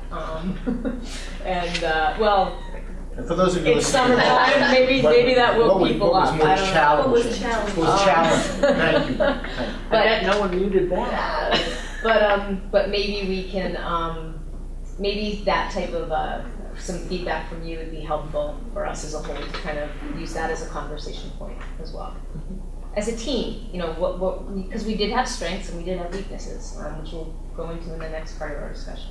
I certainly encourage you to use the word challenge when you put together the agenda for the meeting. Can we put that in the notes? I don't think she would Judy. The notes it's for. Or you can actually pick any three letters after the word S to put a little star in it if you'd like.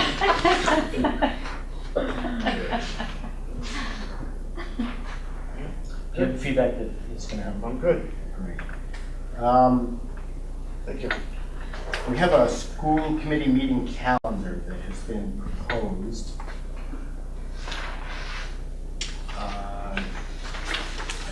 Is there a discussion about that meeting calendar? We have a meeting again, as I we have a meeting retreat August, for the balance of the summer. We have on this calendar an August 1st retreat, a day-long retreat. We have an August 8th meeting. We have another meeting set for August 22nd. And then our first meeting after school begins would be September 6th, which is the Tuesday after Labor Day. The other Tuesday meetings would be meetings that are off of our schedule. Would be January 3rd would be a Tuesday meeting. January 17th would be a Tuesday meeting. February 28th would be a Tuesday meeting because of winter break. We would be following that up with a meeting on March 5th. And on the 24th, because of spring break, we would be going for a meeting on April 2nd, Monday to Tuesday, the 24th of April.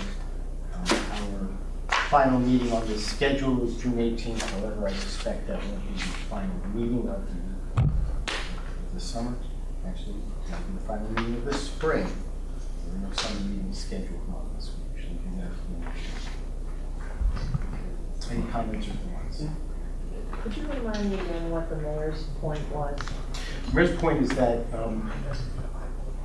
she would prefer that we not schedule our school committee meetings if we need to reschedule them, or functions on the Monday nights that city council meetings occur. That's her main point. Okay. And so these Tuesday meetings are at least taking care of some of that? Yes, the Tuesday meetings take care of that. I think the difficulty, the 8th, I think is a city council meeting. Are they meeting on the 8th? The 8th and the 22nd are city council meetings. We simply shifted them to Mondays that were not our Monday meetings. And that was the mayor's concern, was that it's going to be, again, it had been unusual in my practice, but she is concerned about being available to the city council during the meetings, and I applaud her for that. That hadn't been a concern with previous mayors I've served with here on the school committee.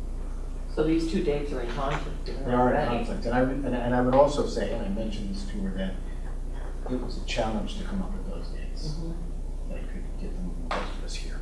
But I bring you that request by the mayor. Both in conflict, or just me? I think that they, the 22nd would be the, my calendar. Well, they're typically the first and the last. They're the second and fourth typically. The city council. City council is typically second and fourth. Second and last. Second and last? The last would be the 29th. Okay. Then 22nd shouldn't be a problem. Just the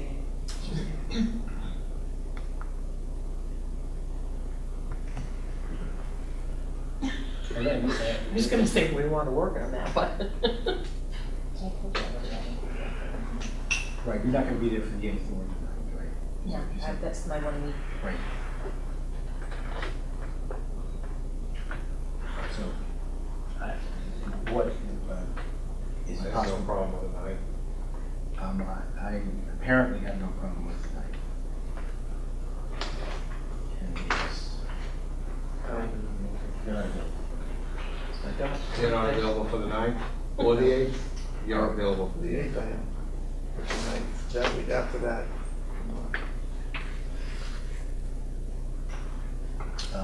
Was the dates Yankee homecoming this year? Anybody know? Yeah, it's Monday, it's Sunday, the July 31st through Saturday, August 6th. Or the 7th, no, the 6th.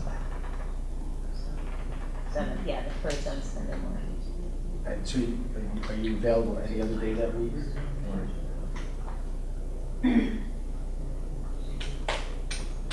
It seems like we would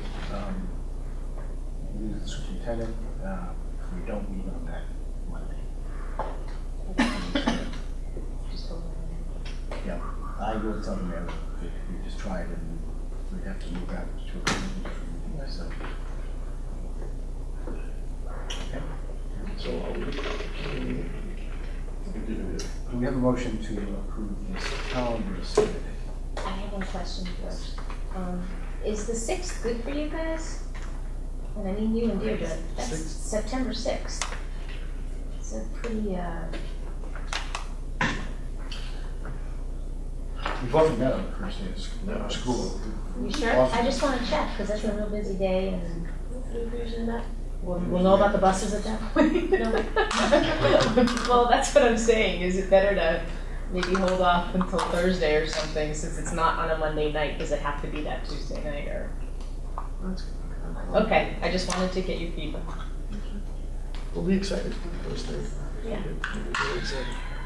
Good idea.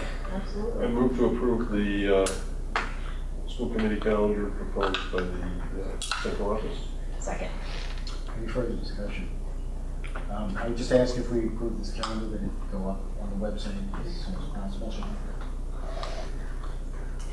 All in favor? Aye. Opposed? Passes unanimously with one absent.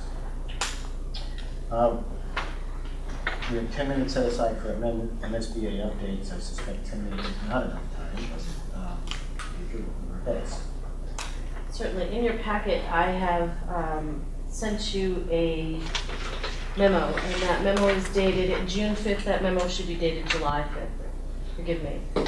That was the meeting of the City of Newburyport School Building Committee, where I updated the school building committee on the request for services for owner's project manager for the Bresnahan School. On the 29th of June, the selection committee, which is a subcommittee of the school building committee, was appointed by the mayor, and the selection committee's responsibility was to review the template from MSBA. MSBA has a template for everything, and the template was for the request for service. A lot of it was boilerplate information, name of district, name of school, location of school, contact information, but what the selection committee needed to focus on was how the respondents that responded to the request for services would be weighted. On what criteria would be weighted as far as numeric, alphabetical, would all criteria be weighted the same? Are some more significant than others? So Dan will tell you, we spent 4 hours at the superintendent's conference room from 7 to 11, and we went through the template document, updating the template document, and really focusing on the criteria and the rating of that criteria. I've provided for you in this memo who serves on the selection committee for the OPM. As far as the RFS is concerned, this is the group that will be doing the interviews as far as that's concerned. And I also have a timeline here for you for the Bresnahan request for services for owner's project manager for the Bresnahan school. Mirrored with this is the Knockmollen. So for everything that we're doing for Bresnahan, we're also doing for Knockmollen. Is it the same OPM selection committee? It's the same OPM selection committee. For the listeners at home, could I remind everybody that OPM may have significance to us, but it may not to everybody else, so we can... Sure. Sure. I actually told somebody I'm going to start just spelling 3-letter words in my vernacular. The request for services for owner's project manager, again, was advertised in the central registry and advertised in the local newspapers as we're legally responsible to do. The owner's project manager selection committee is going to be the same for the Knockmollen. I have for you here a calendar of events and of milestones. And here's some extras for the audience.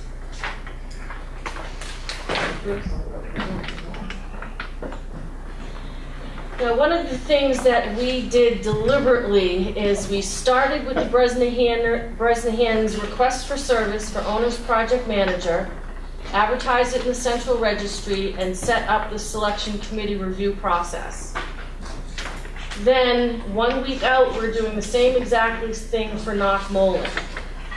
And it was important for us to put these milestones into a calendar so that we could organize and ensure that we were making these milestone dates. Because again, the goal and objective is to meet MSBA, the Massachusetts School Building Authority's time frame for the Owner's Project Review Panel on September 12th in Boston. The Massachusetts School Building Authority is requiring, prior to that September 12th meeting, information regarding the request for services for the OPM in their office no later than August 18th. So what we had to do is put together this calendar, and I apologize in regards to copying it. I don't like to copy things in color, so let me give you some of the shaded pieces. The darker shaded pieces are actually school building committee meetings in full. The shaded pieces are the owner's project manager selection committee meetings. And those that aren't highlighted or shaded in any manner are just the milestones and events that need to be achieved in order to ensure that we make the MSBA deadline of August 18th for the Owner's Project Manager Review Panel at MSBA on September 12th. You can see that July 5th School Building Committee meeting as a whole, where I presented and updated the committee as to the work that the selection committee did on June 29th. The very next day, we had the Bresnahan Owner's Project Manager request for services available. It was advertised in the Central Registry. To date, we've issued 16. Today, Monday, July 11th, we had a Owner's Project Manager pre-bid meeting at the Bresnahan site. I did a similar presentation as I have done for the public at the school committee meeting, as well as the Budget and Financing Committee of the whole. Only went through the Bresnahan pieces. There were 12 people representing 8 companies approximately. Went through the presentation, went through some Q&A, but the focus was the exterior of the building and walking the site, although there were some people interested in seeing internal aspects of the building. Just to clarify, the MSBA sort of pre-certifies these groups as managers. We're working on the list of people that they feel can do this job. The model school program has designers that are considered to be model school designers and acceptable model school designers. As far as the OPM is concerned, they don't have that kind of a list. I can say to you that the players that took out the RFS for Bresnahan and that came to the district today were players that you see in the Commonwealth building schools as owners project managers. The MSBA requires us to move forward in process where we would rank based on the selection committee's conversations about ranking. Vendors that responded, and we're ranking them by their paperwork, if you will, 1, 2, and 3, 4, 5, 6, 7, 8, dependent on the number of responders. And you're also ranking them during their interview, and you're totaling the actual individual ranks. From there, you submit to MSBA your ranking, and MSBA is going to review your ranking. By the way, in regards to the interviews, MSBA sends a delegate to not participate necessarily in the interviews, but to observe the interviews. So they're even going forward from that detailed perspective. Very interesting. And I think having been on board during the high school process, the question that occurs to me is, is due diligence. How are we finding out about how these folks have worked on other projects? Is that part of the process? That's part of the process. Certainly there is a very different process to selecting not only owners, project managers, but designers and architects as well. Again, from the model school perspective, there are model school designers in the Commonwealth, but from the owner's project management, the due diligence would be the selection committee and then subsequently the full school committee with MSBA participating in the interview process. MSBA is going to know what's going on out there as far as even schedule is concerned. So if somebody comes into the district and is rated very high at their interview, very high on their paperwork, submitted to MSBA and says, these guys are too thin in the state right now, we're not going to allow Newburyport to hire them as an OPM. So it goes as far as that kind of assessment and evaluation process. The other thing I did was I started the slide presentation with Owner's Project Management, July 11th, 2011, and I hit enter and I showed the picture of the high school, that famous backdrop of the high school that news cameras usually like, but that whole long view. And I said, this is Newburyport High School. The Newburyport High School building project in 1998 was substantially completed in 2003, and the community is very proud of this building. And then I hit enter and I became a close view of all the efflorescence. At which time I said, this is a crime. This building was built under SBA, under DOE, and I am looking forward to building under MSBA because this cannot happen. This cannot happen, and it's our owner's project manager that we are going to require and have the expectations that the lessons learned that we had at Newburyport High School building project are not duplicated in any manner, shape, or form. You also will be required, along with your designer, to walk the high school building with myself and the facilities manager so that we can show you every nook and cranny and every issue that we believe is a result of that building project. We are going to hold you accountable as our owner's project manager. I'd encourage you to have Tom Jones give that tour first off. And again, I think that that's really important. If anybody has ended up a poster child in the Inspector General's office, I'd really love to see that. I spoke with Tom Jones yesterday. I ran into him yesterday. John O'Connell was also at the OPM meeting today. I invited the entire selection committee, but with working schedules, John was the only one that couldn't attend. So I think the meeting was very productive, very informal, and very, very well attended. Tomorrow we place the advertisement in for the Knox/Mullen, and then we're just repeating these schedules throughout the month of July, throughout the month of August, and then into September for the MSBA's Owner's Project Manager Review Panel on the 12th. A lot of activity, a lot of organizational kinds of things to ensure that we meet all these deadlines and milestones. Bruce? Just a quick question. Is it safe, so you had 16 companies that were interested in this job initially? There were 16 companies that requested the request for services. Right. We had, how many companies represented at the site visit? 8? Approximately 8. 8. Now, will we do we assume then that we're cut down to 8 right now? Or No. we'll do a make-up site visit if somebody wants one, or will people actually interview without doing a site visit? They could respond without doing a site visit, particularly since it's a model school, and that there is no site acquisition cost and or no swing costs associated with the project. Some of the people that pulled the request for services are not necessarily owner's project manager. They might be a designer. They might be someone that can provide FF&E, fixed furniture and equipment during a construction project. So they're just kind of curious as to what's going on out there.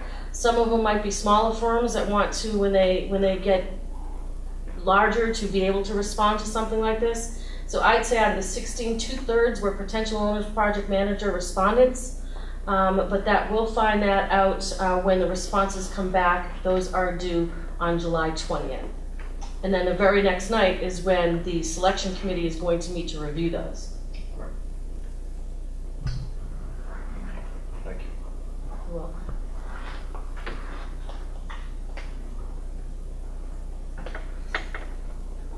Other than that, I think that the information that I'm trying to provide to the community, to the district, we're putting on everything and anything on the website. It's almost to the point where we've got to maybe start to take a look at taking some things down because we're just putting a lot of information on the website. I did make sure that all the owners, project managers that showed today understood where the website was, and that further information is on the website as well. Just archiving, if it's possible. some of the elders people, but great. It's ambitious, you know, again, it is a very strong building committee, I think, that you have, and it looks like they're right on top of it. Any other feedback or questions for Deirdre?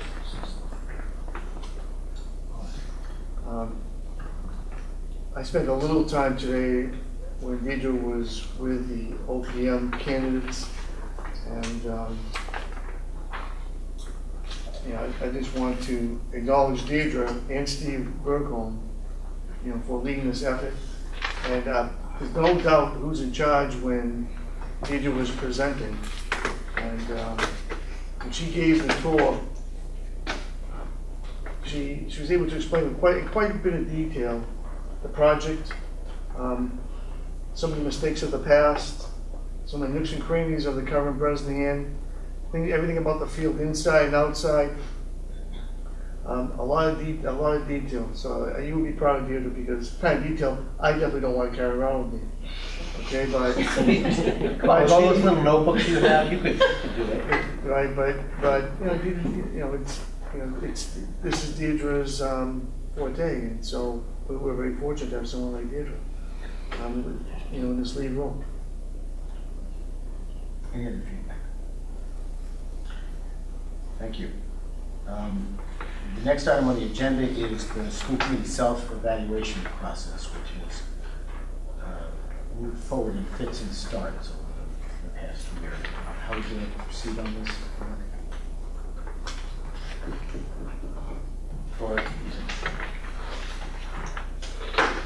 I guess we need to show out.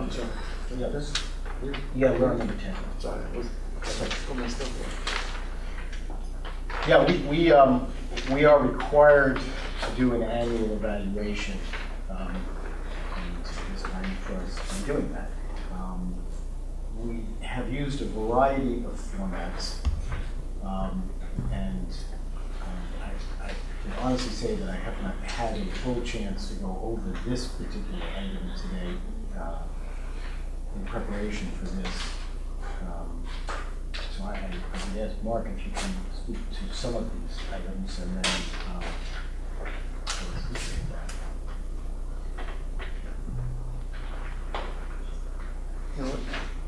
this is how, if you're looking for a self-evaluation process, this is what I would recommend. I would recommend that we do several things. One, allow Bruce and I to come up with some type of format so that we can bring to you in terms of having you complete a self-evaluation. As of right now, we'd be reviewing goals, but we're talking right now about a process. And so is the process something we do at the retreat? Is the process something that we do that we get input from the community? So just in terms of moving forward, in terms of process, I think one of the things you need to look at would be, did you accomplish your goals, and what's the evidence that you accomplished the goals? So, Nick? We have, because we have to do self-evaluation each year, we have used a process which has involved primarily each school committee member responding to a format much like we did for the superintendent. This is again something that was managed by the policy committee when it was working, and from time to time we also added to that a survey that we published to the community and asked them to respond to us. I think this is this year in particular, I think it would be valuable for us to do another survey as part of the process. It needs to be short. Surveys that we have done in the past, I think, if they have aired on any particular fact, if they have been too long. Needs to be focused on our goals. And additional additionally offer everybody an opportunity to give us ad hoc comments should they choose to, on whatever's on their mind related to the schools and the school business. So I think that my hopes would be that if you and Bruce are taking this on, you'd go back to what we set out as our objectives in the first place, and then we just format them in such a way that each school committee member can grade ourselves and respond to how they think we did in these areas. I think it's more important. I think in the past we've also had the subcommittees do self-evaluations against their own goals, and so that was all folded into the final document. Yeah, I'm certainly going to talk a little bit more.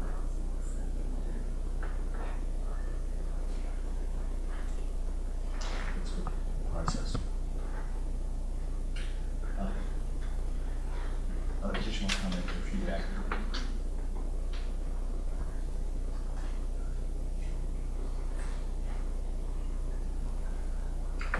I guess Mark and I are tasked then with the responsibility of looking at our objectives and creating a self-evaluation matrix. We have a history of them to look back on and produce this. Is this something people want to see for the retreat? Before the retreat? Is there a deadline? We should do it on an annual basis. We're in violation of the deadline now. We're over a year since we last evaluated ourselves. Remember by last year. Yeah, usually been 1 year. Did we? Yeah, we did. We did the year before. Right, but I don't think we It was did last year. Yeah, no, last year we did the exercise. This year we did an exercise, and I just think that what we weren't sure was how to pull what were the takeaways from that into a document that could be utilized as the goals we agreed that we were going to evaluate ourselves on, or that we were going to strive for, you know. No, I will have time coming in this week. So we'll set up time to meet, go over the goals. In terms of the deadline, I would simply like to have it done before the start of the next school year. Okay. Yeah, definitely. So why don't we look at why don't we look at Mark and are trying to meet and get started, and then give you an update at the retreat as to where that stands. Does that make sense? Mm-hmm.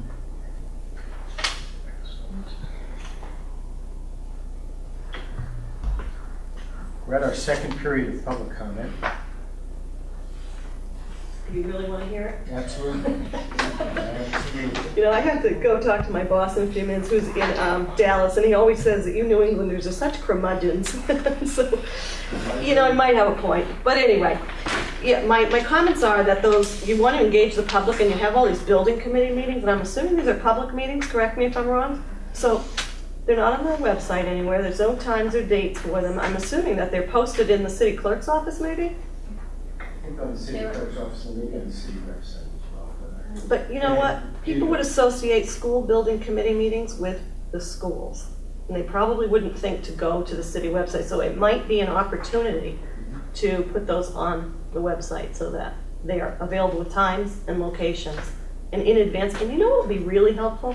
If you actually had an agenda and people understood what the meeting was for, what the purpose of the meeting is, what your outcomes, and give them some kind of information about why they would attend. Again, what's the benefit to going to these meetings? Is it worth going? And then you have the right people at the meetings that were interested.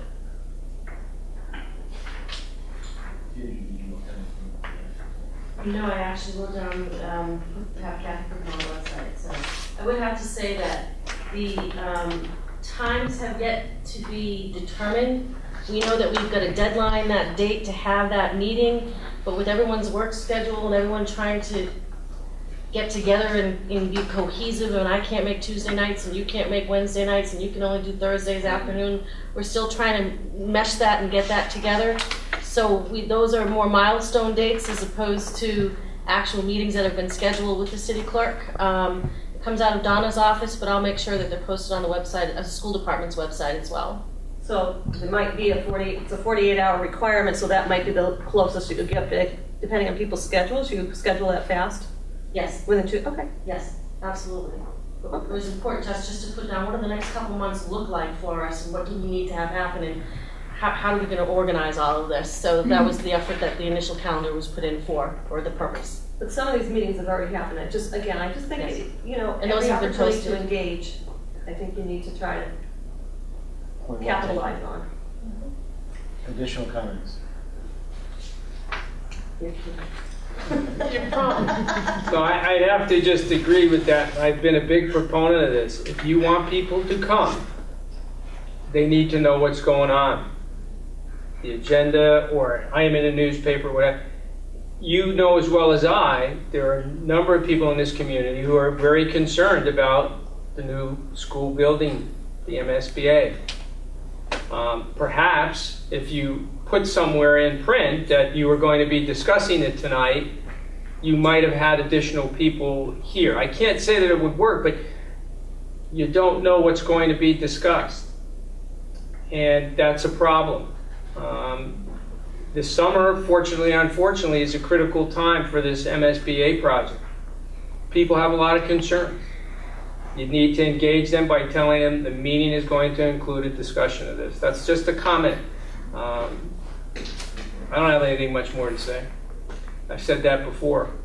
You want them to come, you got to tell them what you're talking about. And if you pick a hot topic, 6:30, there'd have been a lot of people here. Thank you. Thank you very much. Any additional comments?